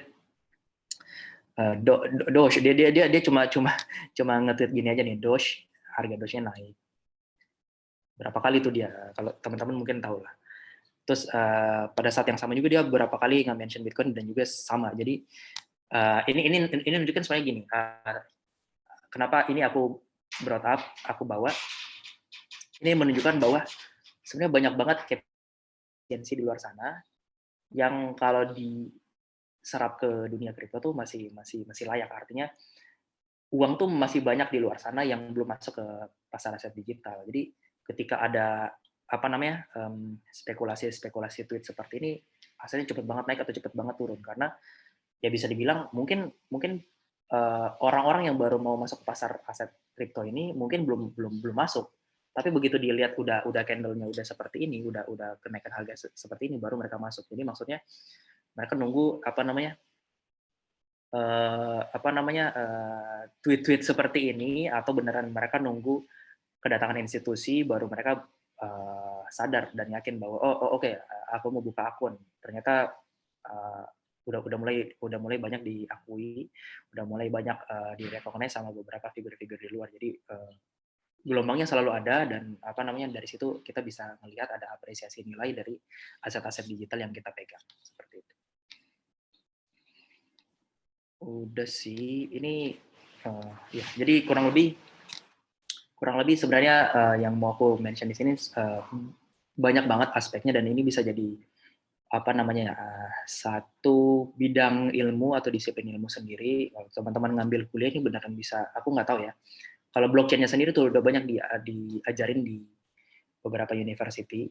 Blockchain, kalau kita ngomongin blockchain sebenarnya bisa kita pisahin lagi antara digital asset sama blockchain, karena disiplin ilmunya tuh beda banget. Kalau aku sih lebih ke arah digital assetnya sebenarnya. Jadi kalau boleh share, ini digital asset adalah satu disiplin ilmu sendiri yang benar-benar tuh kalau teman-teman baca dunia yang udah established sekarang, seperti dunia finance, dunia accounting, atau apapun itu, asset management di luar sana tuh yang udah ada itu nggak bisa nge-cater apa perkembangan teknologi, apa yang jadi outcome, apa yang ditawarin sebagai value proposition oleh aset digital ini. That's why mereka makin lama sekarang makin menyesuaikan diri, karena mereka tahu relevansinya itu ada, makin eksis relevansinya si aset digital. That's why kayak banyak banget sekarang, kalau teman-teman, ya ini aku share aja secara pribadi. Jadi kalau kita bicara mengenai aset digital sama blockchain dan cryptocurrency itu sebenarnya suatu topik yang bisa dibilang future proof, karena makin ke sana dunia makin melek, makin tahu the importance of this kind of new asset class. Jadi nggak rugi lah kalau belajar mengenai digital asset, meskipun baru dengar hari apa sih Bitcoin itu, oh ternyata kripto seperti itu. Meskipun baru tahu hari ini, aku rasa belum terlalu telat buat teman-teman. Jadi ini suatu hal yang kalau teman-teman menginvestasikan waktu belajar di sini, istilahnya future proof, bisa kepakai 10-20 tahun ke depan, bahkan teman-teman tergolong masih early lah untuk belajar saat per sekarang ini. Jadi aku encourage teman-teman untuk kalau mau kepo-kepo, bisa lebih kepo-kepo, istilahnya kepo-kepo produktif di sini, oke. Dan aku thank you buat teman-teman ICDX udah nyiapin panggung untuk bisa sharing-sharing mengenai aset digital itu apa. Mungkin selebihnya aku teman-teman kalau ada pertanyaan atau ada mau sharing-sharing mengenai kemarin sempat trading kripto seperti apa itu bisa kita kita buka. Thank you buat buat waktunya. Thank you banget Mas Douglas, materinya hari ini gimana teman-teman? Udah tercerahkan sedikit belum nih tentang aset kripto gitu. Nah ini Mas Douglas udah ada beberapa pertanyaan nih, baik banget dari teman-teman, udah ada 30-an pertanyaan, tapi mohon maaf ya teman-teman kalau nggak bisa semua pertanyaan kita jawab, karena kan ada keterbatasan waktu nih, kita juga nggak pengen webinarnya terlalu lama gitu, karena kalau dijawab semuanya kayaknya bisa sampai malam gitu ya Mas Douglas ya.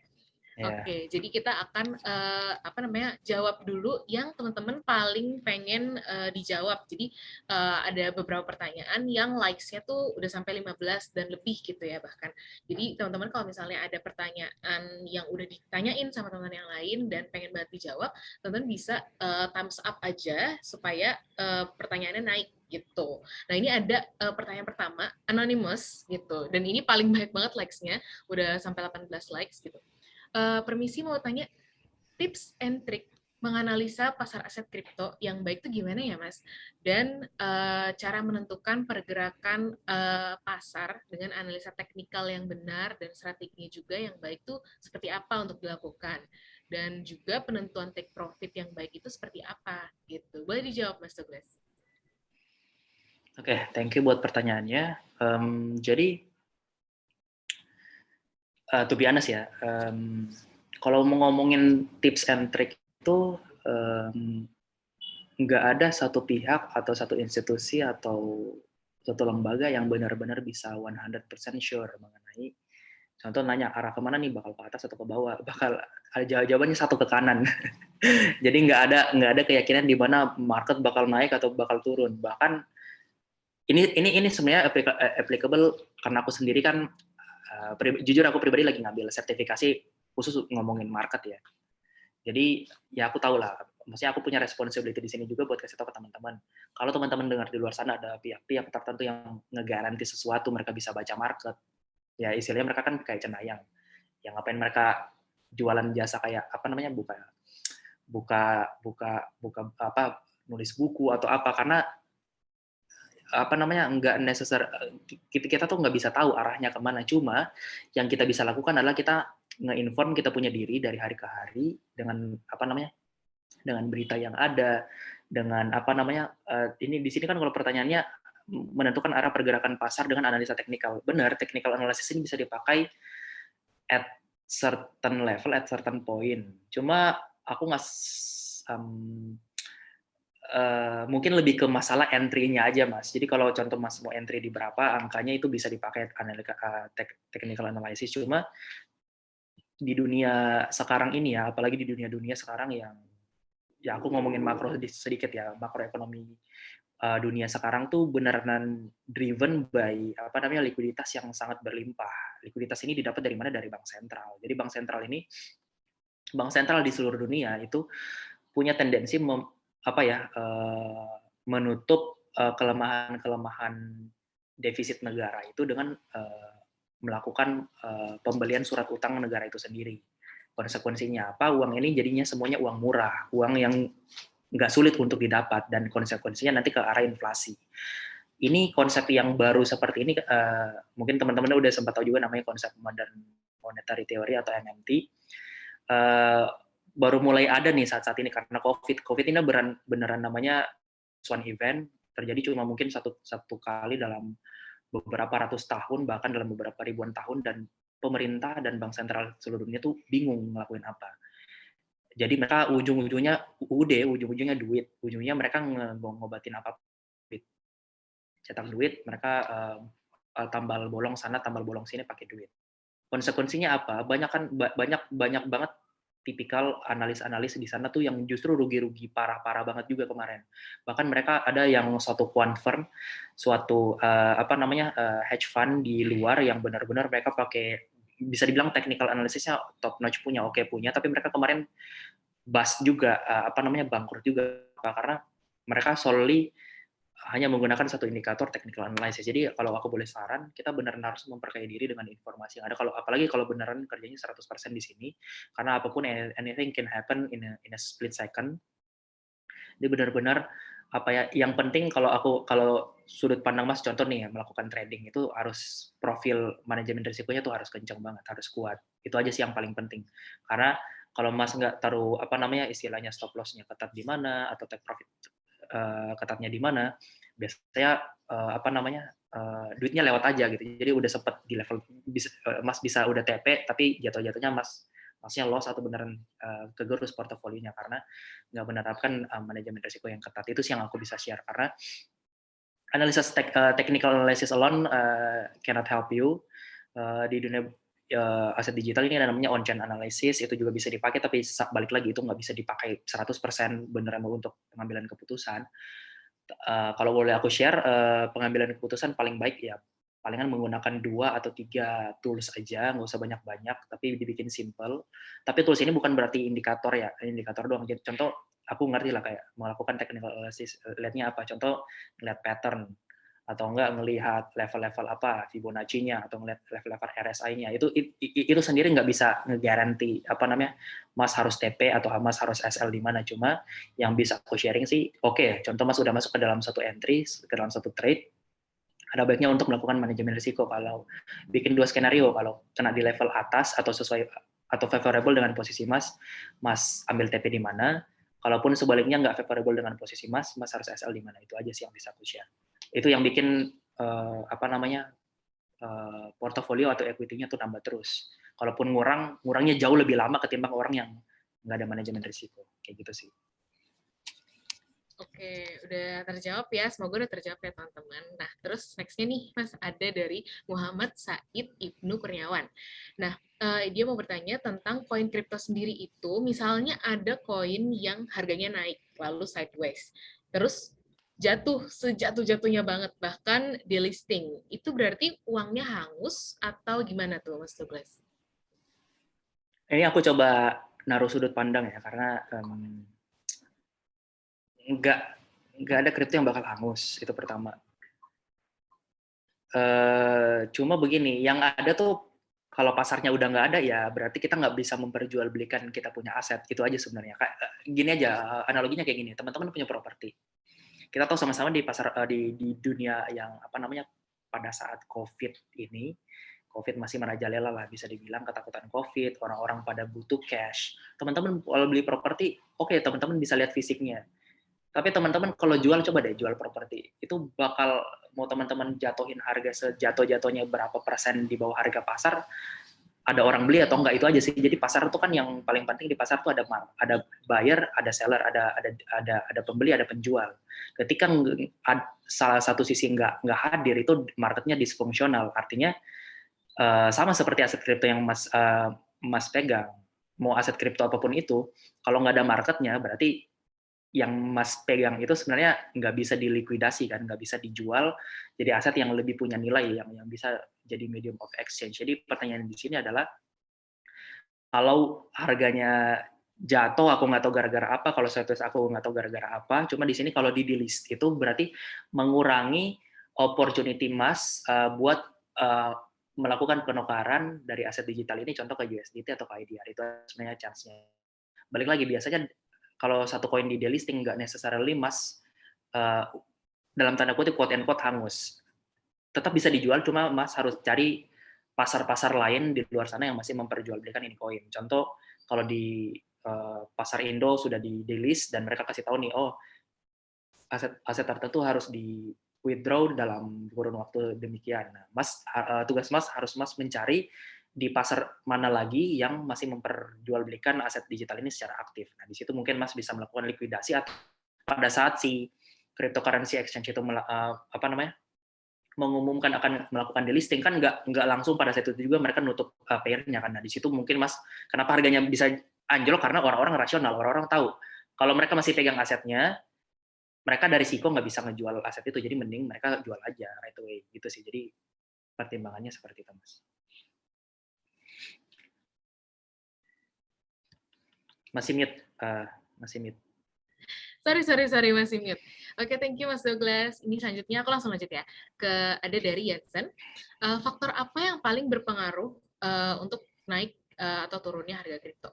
Gitu. Mungkin tadi udah dijawab. Ya. Iya, kripto di sini kan in general aku nggak bisa tahu maksudnya Mas ini kripto apa, cuma aku coba ngomong Bitcoin aja karena Bitcoin kan mother of all crypto, mother of all digital asset. Jadi tendensinya biasanya kalau Bitcoin lagi naik gila-gilaan, justru si altcoin atau koin-koin aset digital yang lain ini justru jatuh harganya karena semua uang tuh kayak keserap ke Bitcoin. Sebaliknya kalau Bitcoinnya turun, sama juga nih, bukannya Bitcoin turun karena pindah ke altcoin, enggak, justru orang-orang juga pada cabut altcoin juga sebenarnya. Jadi kalau Mas main di altcoin nih contoh ya, Mas bisa mungkin pakai indikator ini. Kapan altcoin bakal meledak kalau lagi sideways? Jadi kalau harga Bitcoin lagi nggak naik gila-gilaan sama nggak lagi turun gila-gilaan. Nah di situ altcoin bersinar. Kenapa? Karena orang udah capek main Bitcoin, orang ngalokasin portofolionya ke masing-masing altcoin.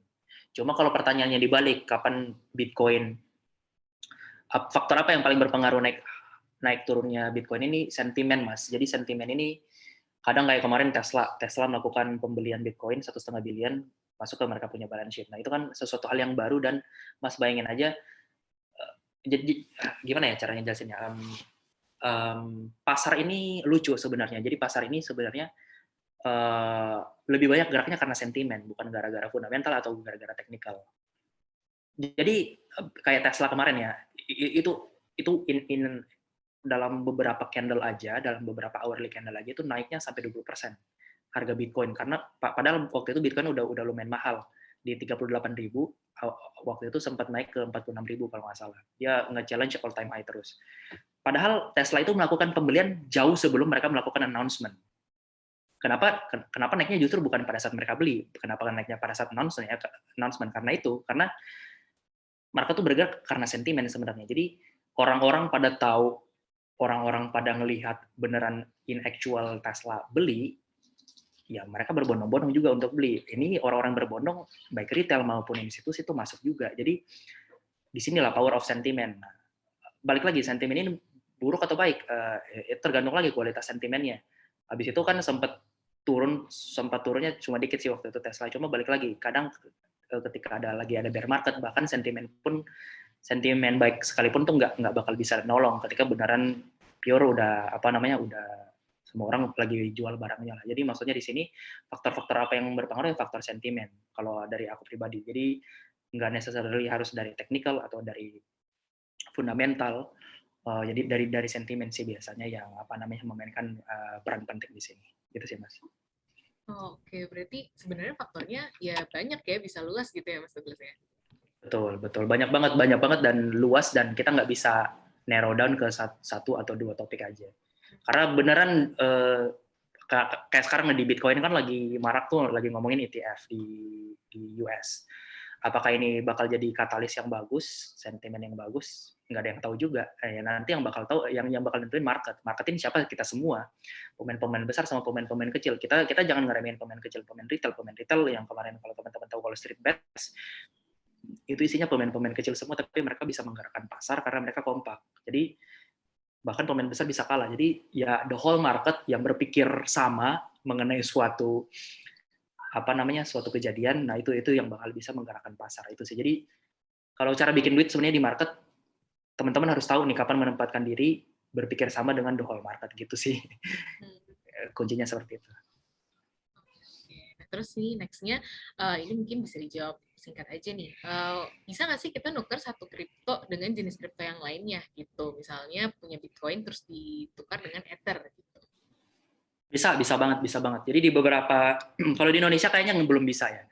Jadi di Indonesia ini karena pertama memang pasarnya nggak seliquid itu, kedua mungkin gara-gara ada aturan dari Bapepti-nya itu sendiri karena buat memperjualbelikan aset cross pair namanya ini, cross pair. Jadi kayak kalau kita main di dunia forex kan contoh di kita main GBP against Japanese yen. Jadi nggak necessarily harus ke USD juga. Itu bisa. Cuma faktor likuiditas yang ada di dalam suatu exchange itu mempengaruhi. Contoh kalau di exchange Indonesia, mereka nggak terlalu pusingin masalah likuiditas Ethereum, mereka tahunya Bitcoin. Bahkan ke pasar Bitcoin aja kan jarang nih di Indonesia. Mereka beneran pure apa namanya, aset kripto ke IDR. Karena itu yang mereka yang jualannya apa namanya, cryptocurrency exchange di Indonesia adalah orang masukin IDR langsung bisa beli Bitcoin-nya. Dan orang yang sorry bukan cuma Bitcoin, semua aset kripto.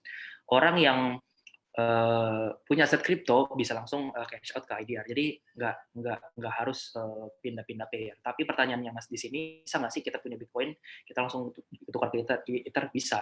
Tapi itu di pasar apa, di cryptocurrency exchange di luar biasanya. Kalau di Indonesia masih nggak ada, masih jarang.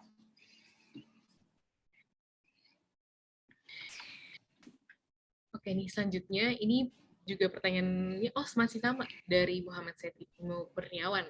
Ini untuk koin BNB dari Binance kemarin kan mengalami kenaikan gila-gilaan nih, kayaknya udah cukup tahu, udah cukup paham nih tentang dunia kripto. Nah, sedangkan sebentar lagi ada pedagang kripto, toko kripto yang akan meluncurkan TKO. Nah, menurut kakak, menurut Kak Douglas, ini kira-kira TKO ini akan booming dan harganya melonjak gila-gilaan atau gimana? Ini aku nggak bisa kasih komen. Jadi aku Mm-mm. di sini punya apa, responsibility juga. Aku nggak bisa ngomong masalah harga. Aku nggak bisa berspekulasi. Cuma TKO ini sih TKO ini dengar-dengar kan bisa memfasilitasi CeFi sama DeFi, centralized finance, centralized exchange sama decentralized exchange. Jadi ya mungkin teman-teman harus bisa ngegali lah. Maksudnya nggak necessarily kalau harga BNB bakal naik, kemarin naik terus, TKO bakal ngikutan. Tapi nggak juga berarti bahwa TKO mempunyai apa possibilities hanya sebatas demikian. Berarti harus kita harus well informed dalam mengambil keputusan, decision making harus tahu ini, tahu itu, tahu mereka punya manajemen, tahu mereka punya supply schedule, tahu mereka punya innovation model. Jangan sampai tiba-tiba oke, teman-teman beli tapi pada hari yang sama tokennya itu bisa langsung 50% bisa dilepas ke pasar. Itu kan bakal bikin supply shock, di mana mau demand sekuat apapun ya yang jual juga banyak gitu. Jadi maksudnya ini contoh ya. Jadi aku nggak bisa komen mengenai harga, mengenai potensi ke depannya, cuma itu sih faktor-faktor yang harus dipikirkan tuh banyak. Jadi ini sebenarnya berkaitan juga sama yang tadi ya, kalau misalnya mau analisis apakah uh, Bitcoin aset kripto ini atau itu tuh akan booming harganya atau gimana, ya faktornya sebenarnya banyak gitu, dan Betul, teman-teman betul. harus mendalami banget. Nah, BTW untuk soal mendalam ini, aku mau remind lagi teman-teman, kalau misalnya pengen lebih dalam lagi dan masih banyak banget pertanyaannya, bisa discuss dan join di grup Telegram kita. Nanti akan ada Mas Douglas juga di grup Telegram kita dari Bull Whales, dan juga ada expert dari bursa ICDX gitu yang bakal bantuin teman-teman untuk lebih memahami, lebih mendalami tentang aset kripto ini gitu. Jadi nanti analisisnya teman-teman, kalaupun teman-teman nanti decide untuk trading aset kripto, itu bisa lebih bijak gitu, lebih jago gitu istilahnya. Nah, terus ini selanjutnya ada dari Rika Indah Safitri. Ini sebenarnya pertanyaannya juga udah dibantu jawab oleh beberapa teman-teman yang lain. Thanks to teman-teman juga. Nah, ini pertanyaan gini. Koin ETH itu kan the king of smart coin, smart chain. Mungkin smart coin ya maksudnya, ini typo.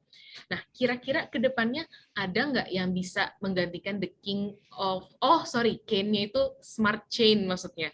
Oke, agak typo ya mungkin.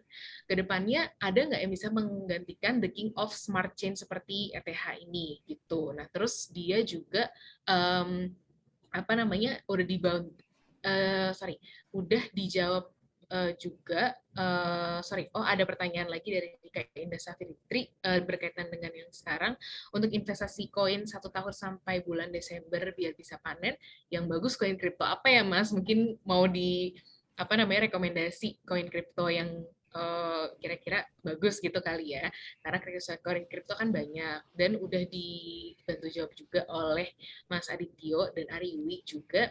Kalau untuk saat ini ada Cardano dan Polkadot. Lalu ada juga yang rekomendasi coba ke BNB punya Binance supaya exchange kripto karena merupakan exchange kripto terbesar di dunia gitu. Tapi boleh Mas Douglas kasih pendapat juga. Kalau ya aku coba menjembatani. Jadi kalau Ethereum ini kan dia punya apa namanya ekosistem yang udah besar. Jadi semua aplikasi apa namanya sudah dibangun di atas dia, namanya di apps. Ini yang memperbolehkan mereka tuh bisa sebesar sekarang karena kekuatan network ini tuh yang nggak bisa dibeli sama blockchain yang lain. Let's say blockchain yang lain punya koin yang bagus, punya gas fee yang murah, tapi kalau nggak ada ekosistem, nggak ada orang juga yang bakal pakai. Jadi clue-nya di sini adalah ketika suatu chain, satu apa namanya network, suatu blockchain punya punya apa namanya infrastruktur, punya ekosistem yang memadai, ekosistem yang memadai kan ini chicken and egg problem. Ada developer yang bagus, tapi kalau nggak ada demand sama aja. Ada demand tapi nggak ada developer yang bagus sama aja. Jadi biasanya sih mulai dari sisi supply side dulu. Jadi biasanya developer yang berkembang apa namanya mengembangkan ekosistem. Contoh di dunia apa namanya di Ethereum ini kan kemarin pokoknya tiga pilarnya itu adalah stablecoin, payment sama investment. Jadi kalau ada tiga pilar ini di suatu blockchain, nah itu udah lumayan bisa ngembangin ekosistem yang lain seperti apa namanya aplikasi DeFi, aplikasi lending, saving, borrowing, apa namanya asset management, itu semua bisa dibangun di atas suatu chain ketika sudah ada tiga pilar yang kokoh tadi.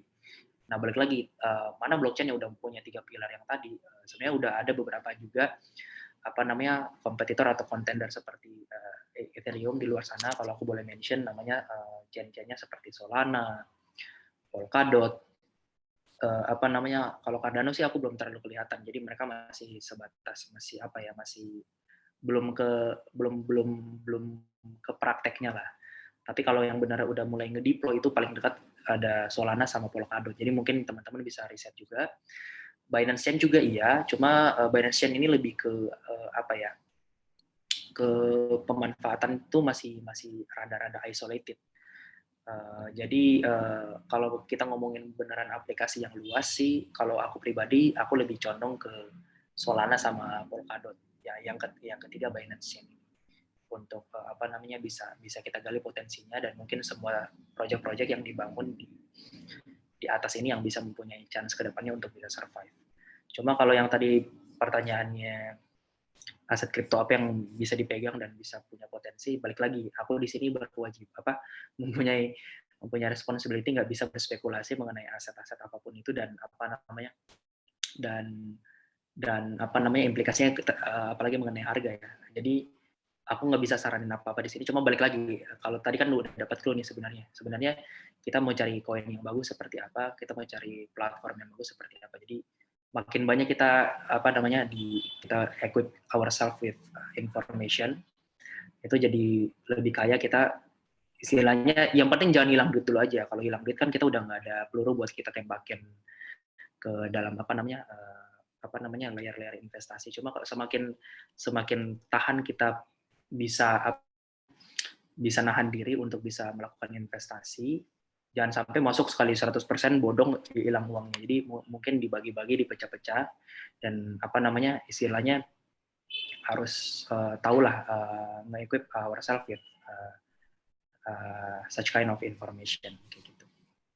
Nah, jadi itu poin penting banget ya. Thank you Mas Douglas. Itu poin penting banget nih buat teman-teman.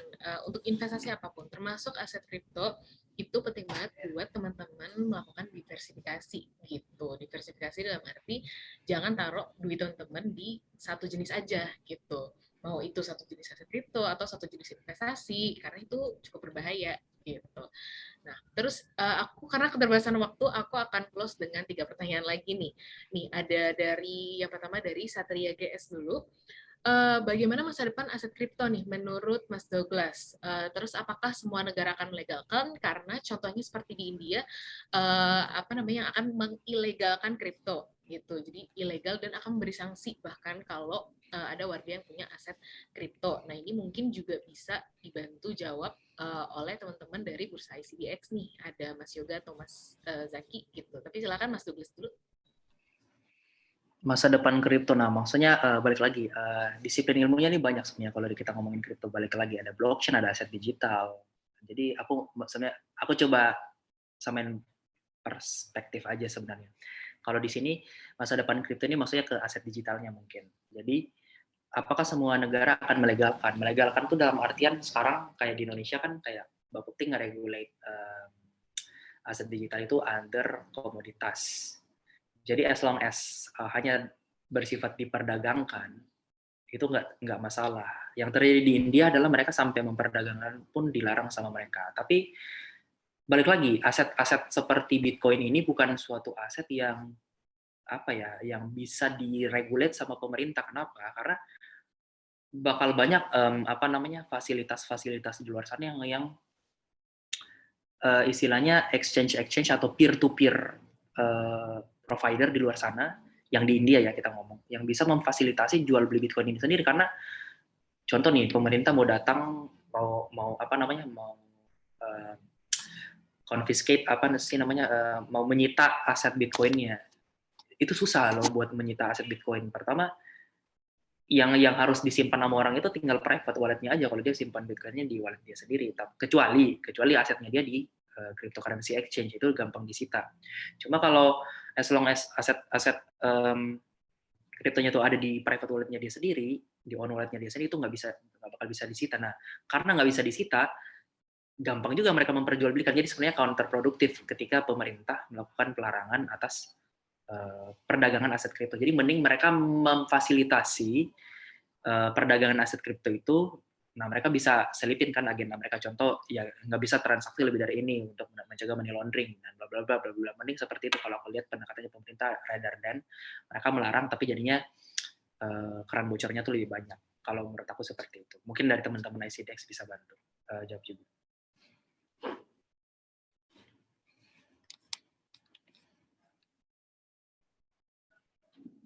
Muted, masih muted. Sorry banget ya, aku sering kelupaan gitu kan, ke unmute jadinya. Jangan nervous. Iya, soalnya kan ketemu Mas Douglas nih, jadi nervous. Oke, jadi semoga terjawab ya teman-teman soal masa depan aset kripto di Indonesia. Mungkin aku ngasih gambaran juga sedikit bahwa di setiap negara itu regulasinya sebenarnya beda-beda soal aset kripto gitu, termasuk di Indonesia. Nah, kalau di Indonesia nanti aset kripto itu akan diregulasi oleh Bapepti di bawah Kemendak gitu. Jadi teman-teman nanti bisa find out more mungkin nanti di grup discussion gitu, di grup discussion Telegram bisa join sekarang. Terus ini next-nya ada pertanyaan dari Ibu Mardiana. Izin bertanya nih, aset kripto itu apakah aset kripto salah satunya kan Bitcoin. Dan ada 5 jenis aset di slide sebelumnya. Mungkin ini refer ke slide-nya Mas Douglas ya gitu. Nah, terus bagi pemula, bagaimana cara yang gampang untuk mencoba mendapatkan aset kripto dan apakah ada aplikasinya? Nah, ini juga tadi ada beberapa teman-teman lain yang nanya tentang aplikasinya gitu. Apakah bisa di trading di aplikasi tertentu gitu atau ada aplikasi berbeda-beda gitu. Boleh dijawab Mas Douglas. Boleh banget. Jadi kalau buat Mbak Mardiana nih, aset kripto salah satu Bitcoin 5 jenis. Bagi pemula untuk mendapatkan kan berarti melakukan transaksi, melakukan pembelian. Teman-teman punya rupiah, teman-teman beli ke cryptocurrency exchange. Jadi teman-teman googling aja. Aku kan di sini bukan kapasitas nge-endorse satu brand tertentu.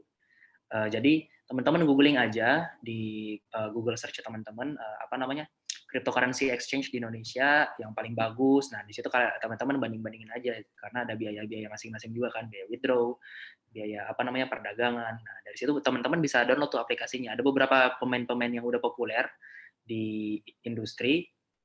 Nanti tinggal teman-teman timbang-timbang aja mana yang cocok dengan kepribadian teman-teman. Ada yang apa namanya beneran kita bisa melakukan trading dengan luwes, ada yang bisa lewat handphone, ada yang harus lewat apa namanya desktop. Jadi tinggal penyesuaian aja dari teman-teman. Cuma yang punya aplikasi udah banyak.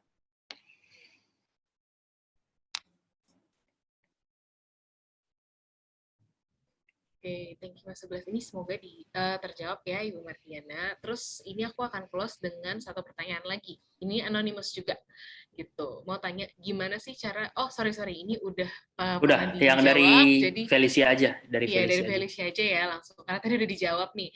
Oke, mau tanya untuk perpajakan kripto itu gimana ya? Kalau jual beli kripto di exchange Indonesia, apakah dikenakan pajak final yang sudah termasuk dalam fee transaksi seperti saham dan kalau jual beli lewat exchange di luar negeri, capital gain dikenakan pajak transaksi atau pajak penghasilan ya? Terima kasih. Ini menarik banget nih. Jadi sebenarnya gini, aku juga sebenarnya kan kerjasama juga dengan asosiasi dari Blue Whales buat ngedorong nge-shape dunia perdagangan cryptocurrency di Indonesia tuh jadi lebih baik lah. Jadi kemarin juga kita sempat usulin bahwa aspek perpajakan di Indonesia untuk saat ini awal-awalnya benar yang tadi Felicia sempat mention, hanya bersifat PPA final untuk saat ini. Jadi PPA final itu sama seperti saham. Jadi itu pun cuma pada saat transaksi jual. Jadi kalau teman-teman melakukan transaksi pembelian, kan ada di level exchange, namanya kena antara taker fee atau maker fee. Ya beragam-ragam lah, ada yang 0,3%, ada yang 0,2, 0,2, ada yang 0,30%. Cuma intinya pada saat beli tidak dikenakan PPA final. Tapi pada saat penjualan, nah ini baru nanti dipropose, ini masih sementara dalam tahap proposal ya. Jadi ada sebagian fee yang nanti disetorkan ke negara dalam bentuk PPA final. Jadi itu di levelnya di exchange dan exchange langsung memungut PPA final tersebut sehingga nggak ada lagi kewajiban dari teman-teman nasabah untuk melakukan self assessment atas penjualan aset kripto itu sendiri. Nah itu baru satu aspek, baru PPA final. Ada lagi kan namanya pendapatan PPA 21. Contoh dari capital gain. Nah, kalau capital gain sih sendiri, kalau kita ngomong capital gain, juga di beberapa negara berkembang atau negara maju, itu masih debatable juga masalah capital gain ini. Kenapa? Karena bisa dibilang double taxation. Dari sisi capital gain, dari kita dapat cuan, kita dipajakin terus masuk juga dalam komponen pajak pendapatan pribadi, contoh masuk juga. Jadi biasanya di negara-negara berkembang dan negara-negara maju itu capital gain tax nggak ada. Tapi untuk mensubstitusi itu jadinya bukan capital gain tax tapi pure pajak penghasilan. Jadi seolah-olah capital gain ini apresiasi nilai dari cost basis. Contoh teman-teman nanti sebenarnya levelnya seperti ini. Jadi contoh teman-teman punya 3 akun exchange di Indonesia. Terus rata-rata teman-teman beli Bitcoin di tiga crypto exchange tersebut di harga yang berbeda-beda. Dan itu di rata-ratain, ada cost basisnya.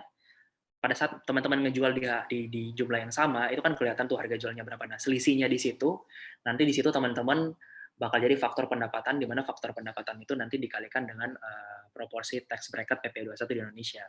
Yang 5, 15, 25, 35 itu. Untuk saat ini seperti itu sih. Dan lagi ini sebenarnya menjawab pertanyaan yang mengenai sebenarnya pemerintah pengen bikin ini sebenarnya buat apa sih? Jadi mereka pengen ngepulin semua transaksi yang ada di Indonesia dari semua cryptocurrency exchange supaya mereka tahu mana aset-aset kripto yang bersifat alien, yang kita nggak melakukan pembelian di dalam negeri tapi tiba-tiba ada. Tiba-tiba kita nggak pernah beli Bitcoin di Indonesia, tapi tiba-tiba wallet kita masuk di cryptocurrency exchange A, wallet 10 Bitcoin masuk. Nah ini kan kita nggak tahu nih asal muasalnya dari mana, bisa jadi dari money laundering atau dari mana-mana. Nah ini yang sebenarnya mau digerakkan sama pemerintah supaya nggak terjadi hal-hal yang seperti ini gitu sih. Jadi kalau bisa jawab aspek perpajakannya sama aspek pencucian uangnya seperti itu sebenarnya. Oke, thank you Mas Douglas. That's a wrap untuk question and answer-nya. Ini masih ada 42 pertanyaan yang belum terjawab. Ada 42. Terus belum juga yang di kolom chat. Di kolom chat juga ada beberapa teman-teman yang tanyanya di kolom chat gitu. Cuman sorry banget buat teman-teman yang nanyanya di kolom chat, kita nggak akan bahas ya, karena kita bahasnya di question and answer aja. Dan buat teman-teman yang udah tulis juga di question and answer dan belum kejawab karena ini ada keterbatasan waktunya juga, bisa teman-teman langsung join ke grup Telegram kita di bit.ly slash ada di chat, bit.ly slash grup kripto, bit.ly slash kripto, ada di kolom chat juga. Nanti kalau teman-teman lupa linknya juga akan kita share via email gitu. Jadi bisa teman-teman save dulu pertanyaan-pertanyaannya yang belum terjawab sekarang dan ditanyakan lagi nanti di grup Telegramnya gitu. Oke, aku izin share screen dulu ya.